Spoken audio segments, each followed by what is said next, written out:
Hello everyone, and I'm Autobot Sonic the Telltale Gamer, bringing latest everything Telltale games, Transformers, and more. So as of today, August 28th, 2021, we are exactly 2 weeks away from the release of Life is Strange True Colors, the third main entry in the Life is Strange franchise, and boy oh boy, I could not be more excited. So with the fact that we are now only 2 weeks away from Life is Strange True Colors, so now I'm going to be uploading part 2 of my Everything You Need to Know About Life is Strange True Colors series. Last week we talked about the basics of Life is Strange True Colors, basically just giving a general breakdown of what the game is going to be about, who we're playing as, and how it basically compares to the other Life is Strange games. But now this week, we're going to be taking a deeper dive into the game, specifically with our main character, Alex Chen, and how her personality, her character, her backstory, and especially how her psychic power of empathy compares to that of previous protagonists, such as Max from Season 1 with her power of time travel, Sean and Daniel in Season 2 with Daniel's power of telekinesis, and so on. So,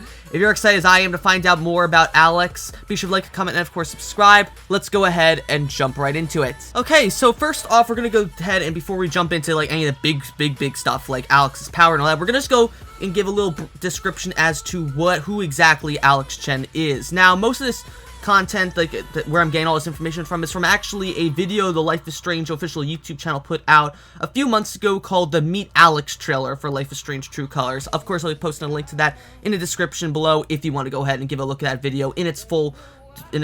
unedited or uncommentated version by me for yourself. So, but anyway, as we can see from this trailer and a couple other tidbits that Deck 9 has released over the past few months, we know that Alex Chen is a 21-year-old woman who has been living in Oregon's foster care system for the past 8 years before she finally decides to move to Haven Springs, Colorado to reunite with her older brother Gabe and perhaps find a new home there. Now, this is actually pretty funny considering the fact that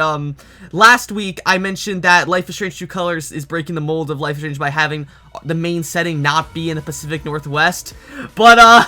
apparently, we're going to be starting this game, just like Life is Strange 2, we're going to be starting Life is Strange True Colors in the Pacific Northwest. We can't, no matter how far we go away, we can't seem to escape the Pacific Northwest with a Life is Strange franchise. Now, I don't know what it is about Don't Nod and Deck 9 with the Life is Strange franchise having it start in the Pacific Northwest, but it just seems to be that every character has their origin in the Pacific Northwest. Is that maybe like some sort of hot spot for superpowered teenagers and young adults in the Life is Strange universe? Who knows? But yeah, so for those who don't know, of course, we had in Life is Strange 1 and Before the Storm, the two main characters of those games, Max and Chloe, were both born and raised in Arcadia Bay, which is a fictional town in the state of Oregon. Granted that in Max's case, she moved away for 5 years to go live in Seattle, but then by the time Season 1 starts, she's back again living in Arcadia Bay at Blackwell Academy. With Chloe, as I mentioned before, she also was born and raised in Arcadia Bay and spends the entirety of Season 1 and Before the Storm there. Moving on to The Awesome Adventures of Captain Spirit, which was a prequel / midquel to Life is Strange 2. It came out before Life is Strange 2, but technically takes place in between, or actually during the beginning of Life is Strange 2 Episode 2. Chris, of course, the main character of Captain Spirit, is born and raised in the town of Beaver Creek, Oregon. So, once again, still staying in Oregon. And this is followed even by Sean and Daniel in Life is Strange 2, who, of course, in Episode 1, start their story in Seattle, and they go down from Seattle through the Washington throughout the entirety of Episode 1. Episode 2, they spend in Beaver Creek, Oregon, before heading to California in Episode 3, Nevada in Episode 4, and finally Arizona and Mexico, possibly, in Episode 5. So, the fact that we're once again starting in the Midwest, not the Midwest, in the Pacific Northwest, as Alex. Again, I don't know, maybe this is some sort of like underlying lore that Deck 9 is trying to create with the Life is Strange franchise here, that like the Pacific Northwest is some sort of grand, like, big hotspot for superpowered teenagers, that there's something in the land there that makes all these kids superpowered and stuff like that. But it's just an interesting thing I noticed, that all of our Life is Strange main protagonists have had their origins in either Washington or Oregon. So it's just something interesting. We'll have to see that if that trend continues going forward. But anyway, I feel like we've dragged on enough about Alex's backstory. Another interesting thing, though, about Alex in comparison to other Life is Strange protagonists is, of course, her age. Now, at being 21 years old, that makes Alex the oldest Life is Strange protagonist in so far in the Life is Strange franchise. Of course, I mentioned this back in last week, my part 1 video, but it's interesting to see how Alex will interact with others differently compared to previous Life is Strange protagonists before her, who were all younger than her. Of course, in Season 1, we had Max, who had just turned 18 a week before the events of Season 1. In Before the Storm, we had Chloe, who was 16 at the time. In The Awesome Adventures of Captain Spirit, we had Chris, who was 9, and we got to see him have a lot more fantastical view of how he sees the world. And then in Life is Strange 2, we had Sean and Daniel, with Sean having just turned 16 a month before the events of Season 2, and Daniel, who starts out the game 9, but then becomes 10 by the end of it. And it's really cool to see how each of these characters interact differently, because even if Alex sort of has similar mannerisms to Max, we can see she's definitely a lot more confident in herself than Max is, at least at the start, compared to the start of this game, compared to how Max was at the start of Season 1. Max was extremely introverted back at the very beginning of Life is Strange 1, and to see Alex, well, Alex still definitely has moments of being shy, as the Meet Alex trailer states that she's very shy but also very very caring and understanding of others, and even a bit witty at times. I really think that Alex is definitely going to show a lot more maturity and confidence to her character than Max originally did back in Season 1. And it's going to be interesting to see how, while she's not as introverted as Max, she still is to a degree. And it'll be interesting to see how she compares to the more extroverted protagonists in the Life is Strange franchise, like Chloe and Sean, with Chloe being the most extremely extroverted character of all the protagonists, and Sean he's kind of like Alex in the sense that he is more extroverted than Max and Alex, but not to the vast degree that Chloe was. He's still a bit shy in some degrees, mostly due to his age and how young he is compared to everyone else. But it's interesting to see that Sean still has more of an outgoing personality than, say, Max and Alex. So it'll be interesting to see how Alex acts as sort of a medium between Max and Sean and compares them. Along with that, the Meet Alex trailer also describes Alex as having become extremely hardened as a foster child, and I think this is something that's going to be really, really important to see going into the game, especially during the beginning hours of True Colors, and the fact that we don't know exactly what happened with Alex's family and with Gabe that caused Alex to become a foster child, but considering that in the trailer we see a picture of Alex and Gabe with their parents, and then Alex pulls out, I think it's Alex pulling out the same picture, but the side with her mom and dad on it are ripped off. I assume that there's probably some sort of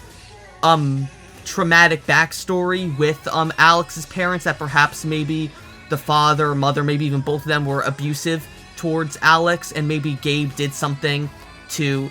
cause them maybe it kind of gets me flashbacks to actually Tell Me Why, in a sense, in that because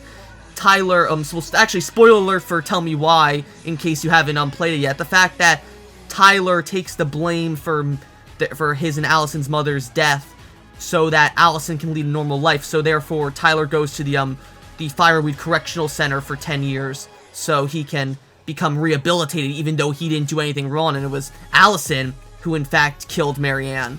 It's interesting to see that Gabe sort of filling that role. That True Colors actually feels a lot like Tell Me Why in that instance, in that Gabe feels a lot like Tyler and Alex feels a lot like Allison, though Alex may just be a little more extroverted than Allison was in Tell Me Why. And it'll be interesting to see how Alex, who is so used to keeping herself isolated and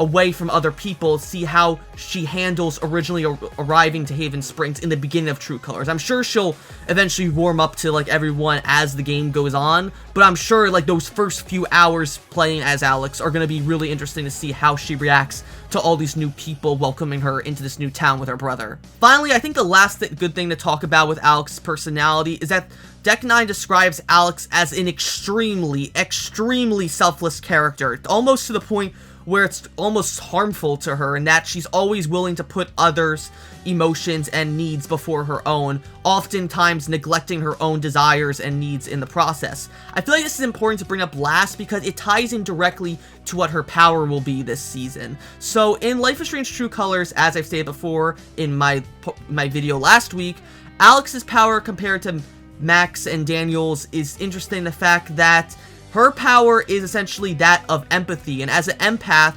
she has the ability to sense other people's emotions and read their minds to see how they're feeling. And the way this is described, as I mentioned back in my video last week, is that Alex can tell how people are feeling based off of different colored auras that each person around her gives off, hence the name of the game, Life is Strange True Colors. So the way this works is that, as you can see in this other trailer that basically gives us a deeper dive into how Alex's power works, when she's walking around, she has the ability to look at other people's auras, and you can see if they're feeling a certainly strong way, that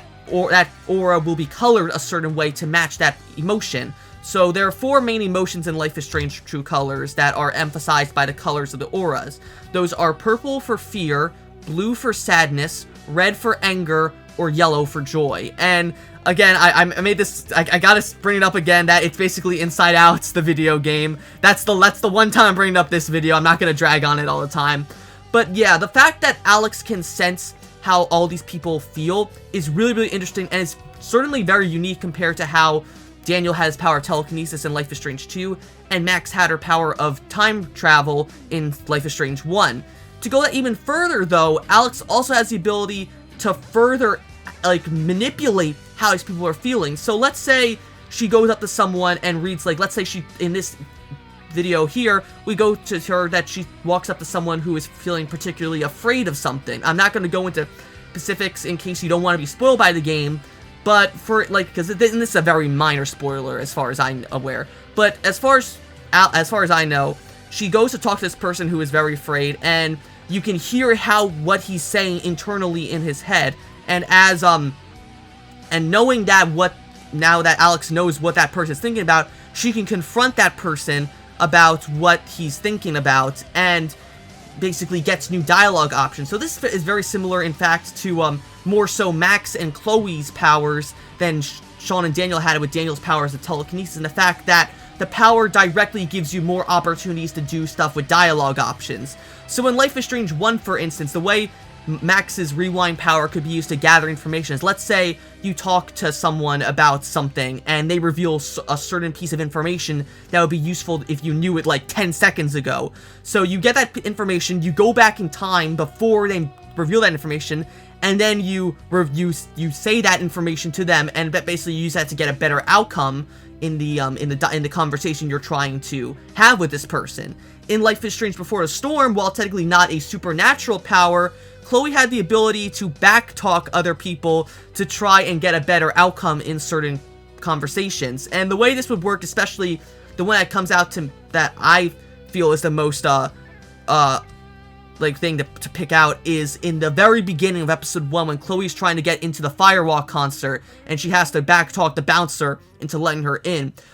Before you go talk to him, you have the option to go ahead and look at the bouncer's bike, which is all covered in a floral pattern, traditional Samoan floral pattern. And with the backtalk system, when you initiate the backtalk, and if you looked at the motorcycle, you can actually insult him about his motorcycle design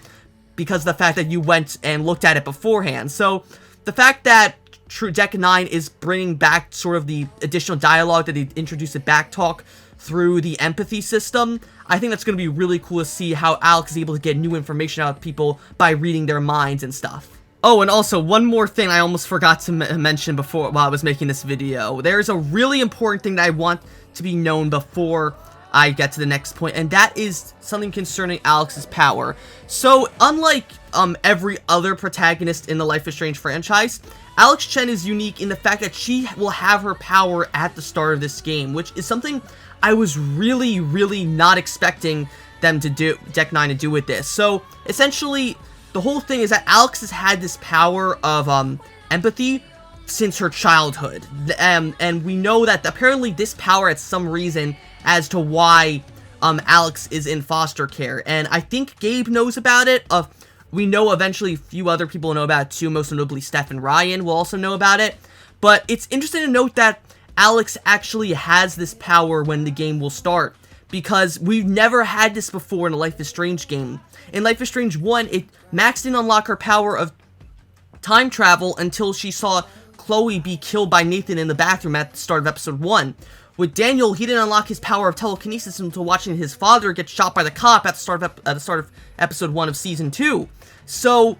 the fact that Alex apparently had this power of empathy without the need of a traumatic event seems really, really confusing to me, considering how I thought that the reason that every character in Life is Strange has these superpowers is because they've experienced some sort of traumatic events. Now, to be fair, we don't yet know how Alex got her powers of empathy. For all we know, it could be revealed later on in the game that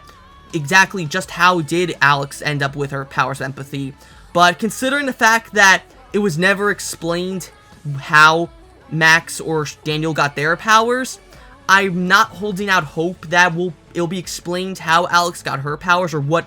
key event got her those powers. I really hope at the very least,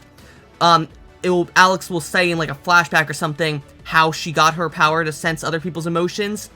I really thought she was gonna unlock this ability when Gabe died, but considering that she has this ability even before he dies and that he seemingly is aware of it, is really interesting to me, and it makes me confused as to how Alex is going to play compared to Max and Daniel, who discovered their powers as the game went on and learned to use them. Here, Alex has always had her power, and she hates it so much, so she isolates herself. But considering she has to embrace the power now to figure out what caused her brother to lead to his death, it's going to be interesting to see her coming, instead of basically discovering she has this power, more so just learning to not be afraid of using that power. So it'll be interesting to see that, but I hope that it keeps in line with Life is Strange 1 and 2 and the fact that there was some sort of traumatic event that triggered Alex's power. Now, last but certainly not least, I wanted to talk about what the biggest thing is with Alex's power that makes her unique from Max, Chloe, Sean, Daniel, and everyone else in terms of her power. So with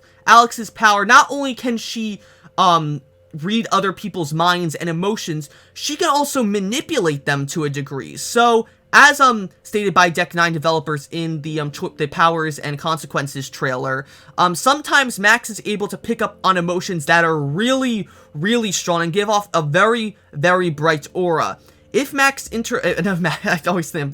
if Alex chooses to interact with this person's aura, what occurs is an event called a Nova by the Deck 9 developers, in that Alex is able to essentially basically take on the emotions that that person is feeling in that moment, and it becomes so intense that it actually shifts the landscape around Alex to the point where she's in sort of this sort of like pocket space where it sort of visualizes that person's emotions. And it's really, really cool. It actually kind of reminds me of Guardians of the Galaxy, a Telltale series, specifically in episode 5 of the Guardians Galaxy game, where Mantis takes Peter inside of his own mind, and we see it's like he's on this white island in this empty void filled with different colors correlating to each of his fellow Guardians. That's exactly how I feel. It's no coincidence that, of course, Mantis is an empath just like Alex is in Life is Strange True Colors. Now, apparently, Deck 9 poses an interesting question here that interacting with these Novas will potentially be optional to the player, as seen in the Powers and Consequences option, where Alex is interacting with this one woman who is particularly angry and sad about Gabe's death, that she's surrounded with this intense aura, and Alex points out that she could potentially die from having such an intense emotional reaction to this, and Alex supposes that she could take away the anger from her and basically drain all the anger and basically inflict all that emotional trauma onto herself, but at the behest, at the consequences of perhaps worsening her own condition. I think that's a really interesting concept that Deck 9 is creating, that could this perhaps, maybe if you abuse this power too much, Alex will be unable to use her empathy powers for a while, or maybe this may end up even killing her by the end of the game, because we know in the Life is Strange franchise, especially with Life is Strange 2, spoilers, Life is Strange 2,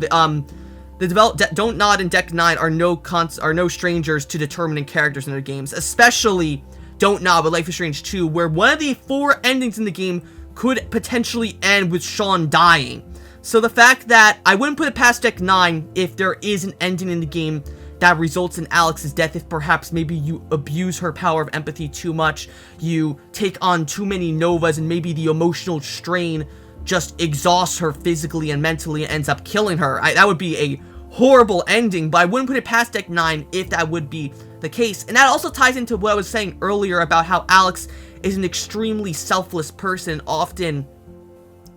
puts others' needs before her, as she's always willing to go ahead and put herself on the line for other people's feelings and emotions, even to the point where it hurts herself. So it'll be interesting to see if we as Alex have the option to be a bit more selfish and sort of